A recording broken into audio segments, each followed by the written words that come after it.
সরস্বতী পুজোর দিনে হুগলির আরামবাগে আসেন রাজ্যের বিরোধী দলনেতা শুভেন্দু অধিকারী। সোমবার তিনি আরামবাগে এসে ভারতীয় জনতা পার্টি আরামবাগ জেলা কার্যালয়ের শুভ উদ্বোধন করে গেলেন।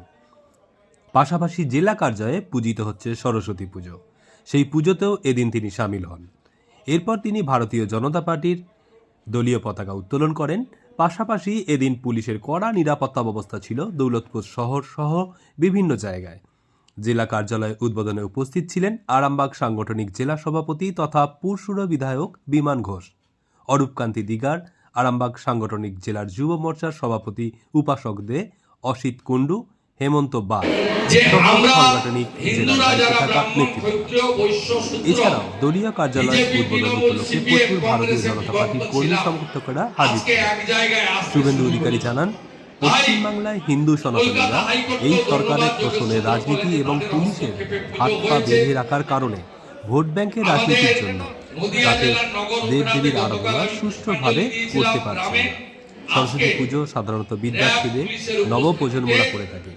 শিক্ষা প্রতিষ্ঠানগুলোই হয়ে থাকে, কিছু কিছু জায়গায় সামাজিক সংগঠনও তারাও সরস্বতী পুজো করে। পরিশেষে বলা যেতে পারে, এই বিরোধী দলনেতা শুভেন্দু অধিকারীকে দেখতে প্রচুর সাধারণ মানুষ হাজির হয়েছিলেন বিজেপির জেলা কার্যালয়ে আরামবাগ দৌলতপুরে।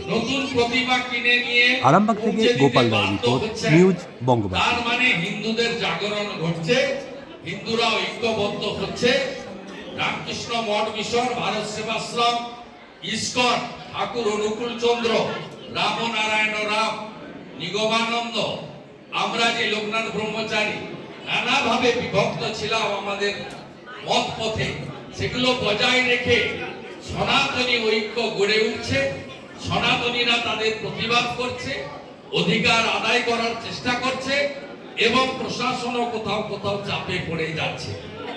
তাই আমরা পরিষ্কারভাবে বলতে পারি, এই সরকারের যদি বিদায় না দেন, তাহলে হিন্দুদের ক্ষেত্রে 26 সাল হলো শেষ নির্বাচন। এরপরে পশ্চিমবঙ্গের অবস্থা কাশ্মীরের মতো হবে। জম্মু থেকে কিছু হিন্দু এমএলএ জিতবে যেমন যেতে, আর কাশ্মীরে বরাবরই প্রো মুসলিম বা মুসলিম লীগের মতো প্রো মুসলিম কোন পার্টি যারা অ্যাপিজমেন্ট পলিটিক্স করে, রেডিক্যাল ফোর্স, তারা সেখানে ক্ষমতা দখল করবে। জাগো হিন্দু জাগো, বাটেঙ্গে তো কাটেঙ্গে, এক রহেগা তো সেফ রহেগে।